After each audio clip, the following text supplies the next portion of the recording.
Good afternoon, everybody. CBDCs have become, and stablecoins have become quite a hot topic with monetary authorities and financial institutions across the world. We saw the first synthetic CBDC come out of Barbados, the first official CBDC launch out of Bahamas, and since that period, it hasn't stopped. We've seen the likes of Tether in the very early days. We've seen some new stable coins like USDC and Circle, Paxos, and a few other key areas where central bank digital currencies and stable coins have given rise. So I think my first question, and I'm gonna target this to William, is can CBDCs and stable coins coexist?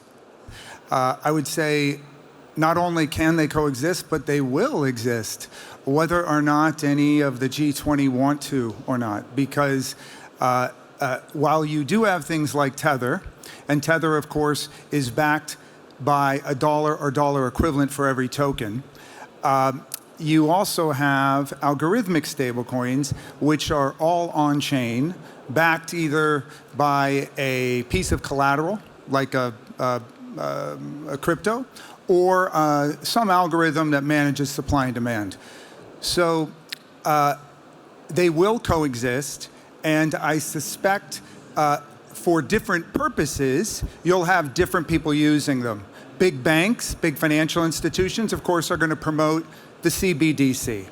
And I suspect a lot of people who are not either unbanked or are not in the United States or maybe Western Europe, they will probably prefer to use either algorithmics or traditional stablecoins that are backed one-to-one with some sort of dollar or dollar equivalent. Thank you for that. Now, what I find interesting is that we're obviously seeing a lot of characters in the market trying to say that central bank digital currencies are coming to eliminate things like stablecoins and cryptocurrencies. But the reality of it is, as you rightfully mentioned, the two can very well coexist. They are already coexisting, and they will continue to coexist. But Richmond, do you see any differences in use cases between stablecoins and CBDCs? And can you introduce yourself?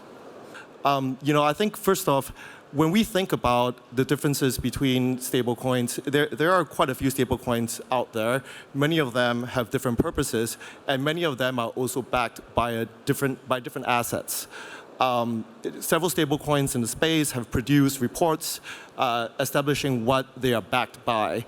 The unique thing about Paxos-issued stablecoins is that the product itself is also specifically regulated by the NYDFS, which means they determine what the reserves can be, and they ensure that we are keeping to that those regulations.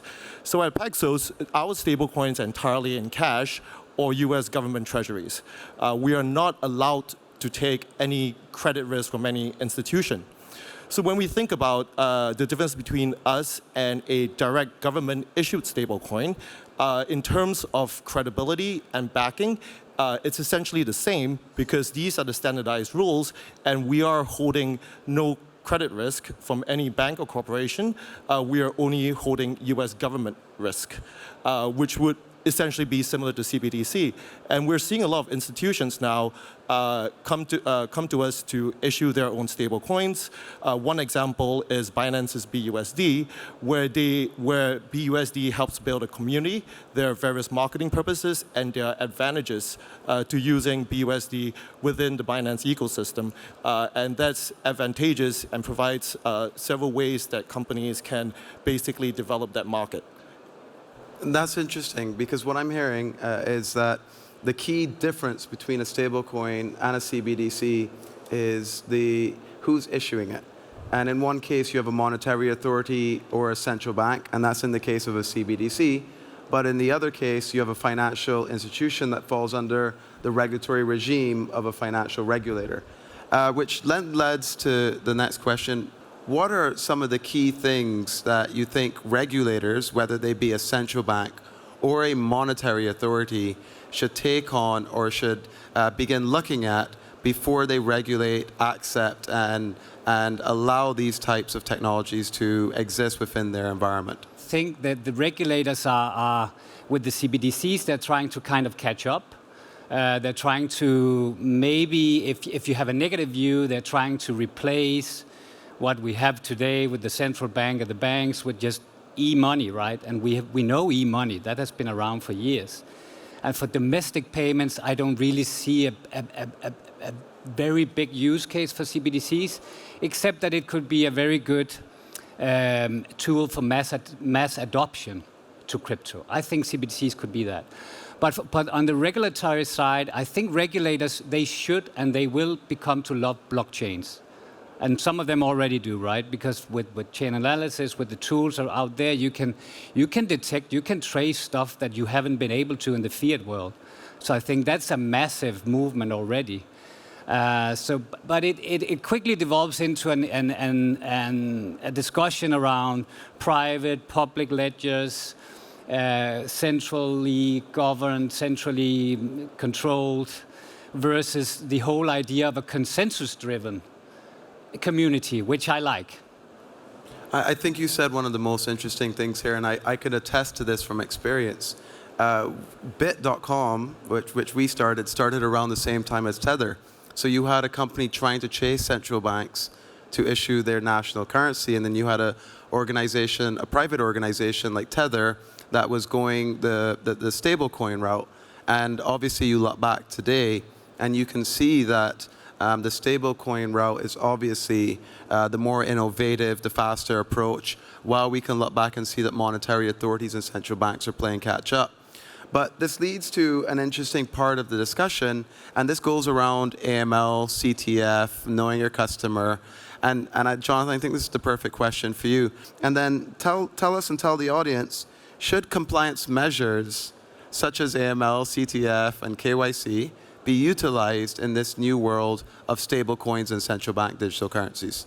What we have seen over the years in crypto is that you can actually have this type of unprecedented transparency that was being spoken about, that actually you're able to monitor for the types of AML and CFT risks in a open and permissionless environment. And whether that is in Bitcoin or Ethereum, or whether those are stable coins that are based on those blockchains, we are able to follow the money in those scenarios and actually detect different structuring and really all of the different ways in which people can abuse cryptocurrencies, including stablecoins. I think when we're thinking about then the design of stablecoins versus the design of CBDCs, there's going to be an interesting trade-off there between sort of how open can a CBDC be to cater to financial inclusion while balancing sort of the problems around AML and CFT. And actually, I think we're seeing models out there of stablecoins where that trade-off is being balanced correctly, and actually there are instances where we've seen successful cases investigated in stablecoins, and so that actually will coexist next to what will likely be a much more restrictive regime under a CBDC. So in summary, Jonathan, what you're trying to say is don't do nefarious or illicit activity on stablecoins and central bank digital currencies, because organizations like Chainalysis can make sense of them, can find the source and the destination, and provide the right type of information to the authorities to make do what they will. But I do have a question which I'll leave open for any of you to answer, which is, how do you actually accomplish decentralization when you're dealing with the digitization of fiat currency? And feel free to jump at it. Well, you don't, right? It's decentralization is a journey. It's a place you want to get to, but you'll never really get there, right? But you can't obviously decentralize something which requires an off-blockchain element that's controlled by other people and is even regulated by governments. Having said that, algorithmic stablecoins can be fully decentralized. and fully decentralized with a caveat, nothing is really fully decentralized because it's on a blockchain there's no blockchain that'll ever be fully decentralized. So you'll always have some vulnerability, but as far as what the average person cares about, so think of somebody that's unbanked, right, which is billions of people, and they don't want to put their money into the bank of the government of the country they're in because they're worried about it being seized, or they're worried about the currency being destabilized. So it's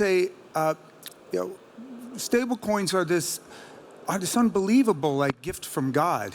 They allow anybody to hold native currency without ever having a bank and without ever having to convert that currency into another currency. And in an $80 trillion global economy, about $1 trillion every year is captured by mostly government-based entities that convert one currency to another. So a massive tax on cross-border commerce. So, but if you never needed to convert that currency, you could always keep it in its native form, which is where I hope this goes. All of us will be able to hold yen and euros and dollars and RMB. That is an impossibility today. Because in order to do that, you would need to have bank accounts in those countries in that currency, which most people would not. And so I see this as maybe the most exciting area of the monetary system. So, and I'm going to direct this to you, Bjorn. Based on what William just said, which in essence is these new asset classes enable the masses to do things which previously they could not do. A blessing from God is how you put it. Do we need the two-tier banking system when we are issuing stablecoins and CBDCs? Or are we going to expect to see a one-tier system come to life in light of these logic-driven asset classes? In theory, the answer is yes, we could expect that. That's the whole idea, I guess, of decentralization, that to cut out the intermediaries and essentially in the end to live without banks. But I think one have to be very naive to think that a government will give up their sovereign right to control the monetary policy. It's not going to happen.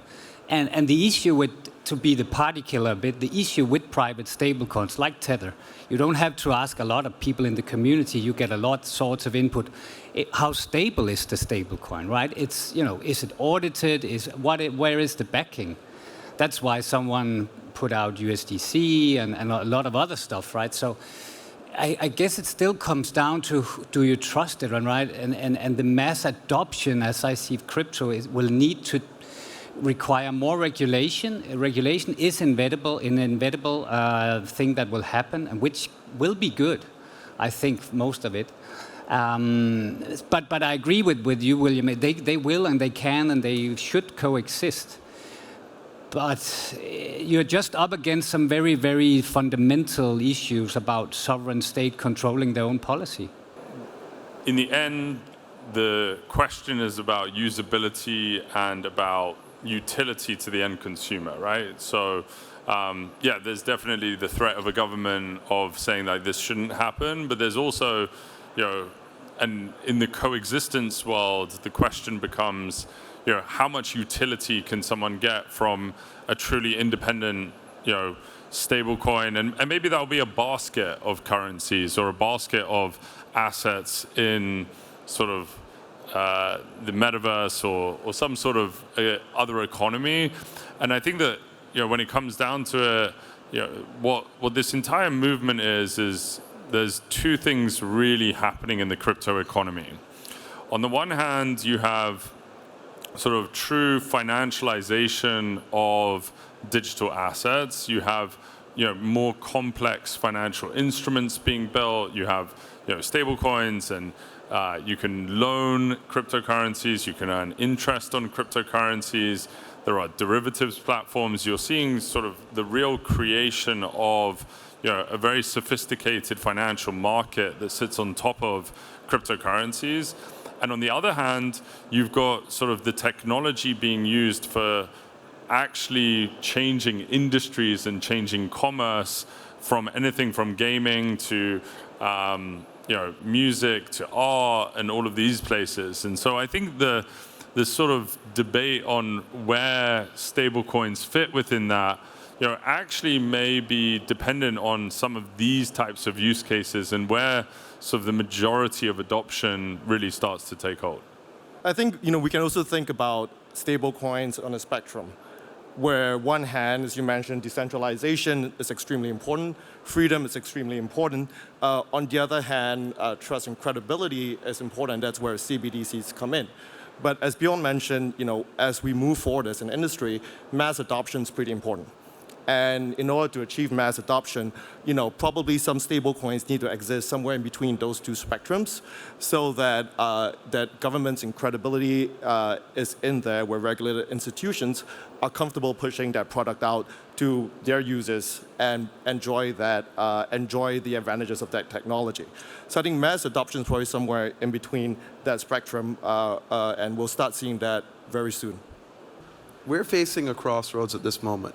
Some of us come from the world of permissionless ledger technologies. Some are of the preference of permission ledger technologies. And we're starting to see central banks and organizations like yourselves move towards the issuance of these digital assets. And one of the key things that this industry, i.e. blockchain, has touted was a permissionless environment. The inability to control, thwart, or edit what happens on the network, per se. What are your thoughts with regards to the fact that every single central bank that has endeavored to issue or who's actively issuing a central bank digital currency are using a permissioned environment? And against that backdrop of that thought, is this wise or unwise? Anyone, please. Yeah. A central bank will never, ever, ever use an open, permissionless, public blockchain. It's just never going to happen. It would be insanity. Why? Because it's all about control. If you're using a blockchain, imagine you're using, you issue it and you make a real big mistake and you issue it on Bitcoin, right? There are sanctions going on now, right? So how do you get around the fact that some fraction, 2-3% of the nodes that enable the distribution and the decentralization of Bitcoin are in the Russian Federation, right? So because you don't control that blockchain. So you can't imagine the Chinese wanting it. And I'll just say this: this is why the private stablecoins must exist, because I can't imagine the central bank digital currencies not allowing chargebacks. The concept where they can reverse a transaction. The monetary system is built around being able to reverse, right? So without that ability, I don't think a lot of businesses would be comfortable using it. And yet, it is the fact that you can't reverse it, you can't reverse tether, that makes it desirable for people maybe like me who do a lot of cross-border commerce. And formerly, before I had it, I redlined 40% of the world because I couldn't trust whether or not those were stolen credit cards. But we do already have such a system. It's called cash, the M0 of the money supply chain. Cash, what do you mean? Cash, there's no way for me to instantly transfer cash. If you mean the physical kind that goes into a wallet. Physical coinage and notes, yeah, and now we're seeing an advent. You need it at a minimum, it needs to be digitized, right?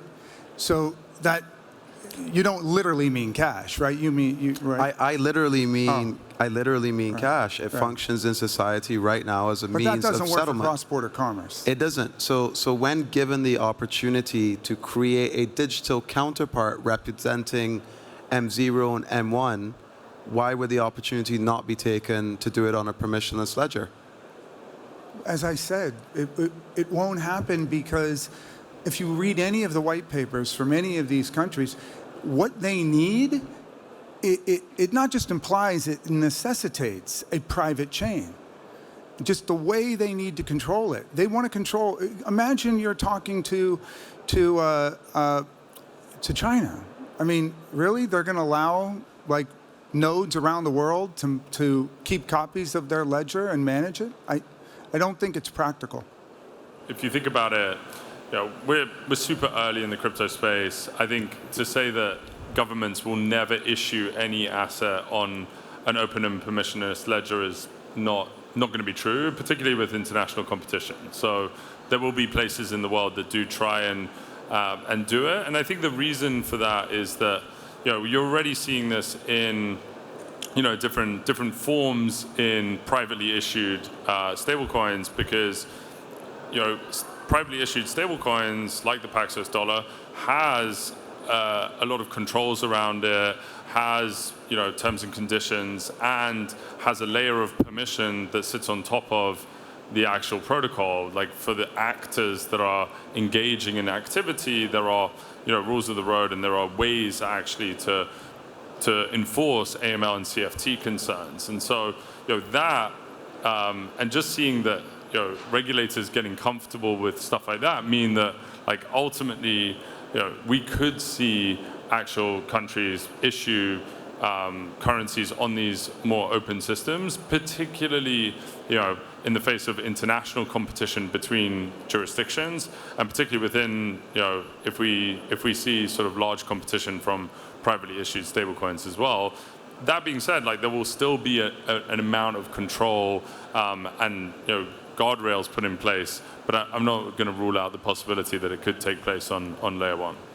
Yeah, I think I'd like to add to that by saying that as we went through regulatory processes to figure out what's the best way to regulate our stablecoins with our primary regulator for stablecoins, there were a lot of practical concerns as well. Because unlike pure crypto assets, stablecoins are tokenized dollars that exist somewhere in the world.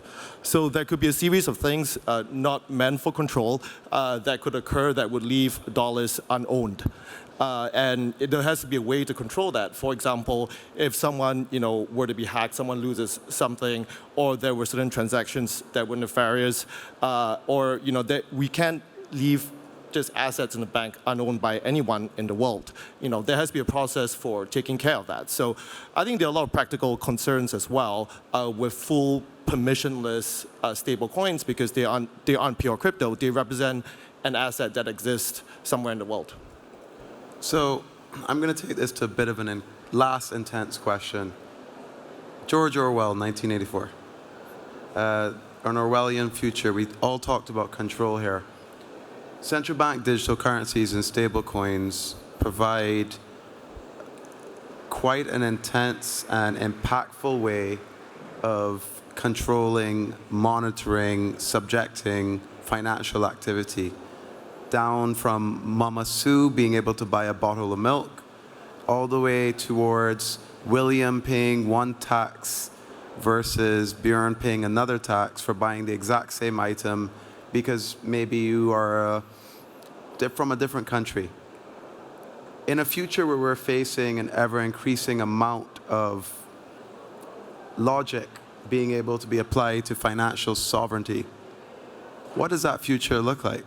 And are we heading to 1984 with these technologies? Floor is open. Yeah, if I should be in it, I guess it depends on your worldview, right? I mean, I think the states that take that approach, that control it that hard, they are just hurting themselves in the long run and their people. And this will not be the outcome. But in the hands of a totalitarian state, the CBDC is a very powerful tool. Cut out all the middle layers, get rid of everything, and just control everything by following it. I don't believe that's going to happen. This is here to stay. The regulators will, if not already, they love blockchain. That's my prediction, because with the tools we have, we can use it. They will coexist. CBDCs will come. They will try to catch up. The use cases, I'm a little bit doubtful for some of them, actually, because we have domestic payments. It works instantly. Cross-border, not yet, but we'll get there.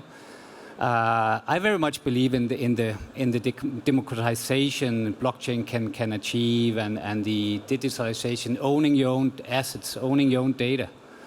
I mean, my prediction is going to happen like with Facebook. You were on Facebook in the beginning, then your kids were there, and then they moved on, right? So then they moved to Instagram, TikTok, and then so this is an evolution that's just beginning.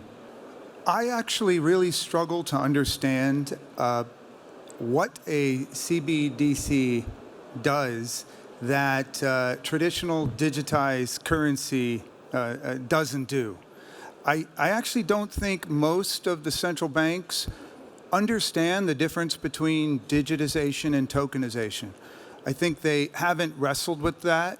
And for most people who favor tokenization, it's because they want to move off the dependency and become more resilient to banking concerns, banking issues globally. So I suspect it might be useful for settlements between countries, maybe large corporations. I don't think it's particularly useful. The CBDCs are particularly useful for most people today. And I think looking at the Russian Federation over the next year will be very instructive for us in crypto, because of course they're going to, I would assume now, try to issue some sort of CBDC to bypass sanctions. If there was a country that was going to do it, maybe on a public blockchain, maybe they could try to do it there, because they have really not much to lose given what's happened to the ruble. But still more than likely they'll do it on their own chain. And we'll see from that, I think, the central banks around the world really start to understand, oh yeah, when a CBDC is created and the group that creates it is not cooperating with primarily the G20, what does that mean to financial controls? Yeah, I think that to take a slightly different perspective, if you think about controls, potentially in the future, what shapes the minds of people, would be advanced versions of social media today, metaverses, different worlds that people independently create, worlds that exist purely on crypto. And if you look at a key use of stablecoins today, it bridges physical worlds, tokenized assets in the physical world, to future worlds, future metaverses, and crypto digital only worlds. And I think that bridge will always be needed, and controlling that is less important than thinking about what else that enables, which is building a purely digital future, and that link between where we live in the physical world will always be very important. Yeah, I just think a couple of quick points. One is we've proven in the sort of crypto world that you can tackle financial crime and you can really make an impact on disrupting sort of very sophisticated criminal actors and cybercrime, and through the work of these people using technology, you can actually perform the right sorts of oversight over this market. And so they also comply with a lot of data privacy regulation. They protect their consumers' identities. They ensure that people have the ability to transact freely in those markets. But at the same time, there's a balance on what sort of visibility we can create in crypto. And I think if you look at the history, there's a very good balance there between sort of financial privacy and actually the ability to tackle crime. And I think that continues to play forward into the world of stablecoins and into the world of CBDCs. To take the opportunity to interact with these gentlemen. You have some of the most influential people in the world as it relates to stablecoins and CBDCs or the tracking thereof. So I encourage the audience to interact with them and figure out more thereafter. Thank you very much for your time, everyone.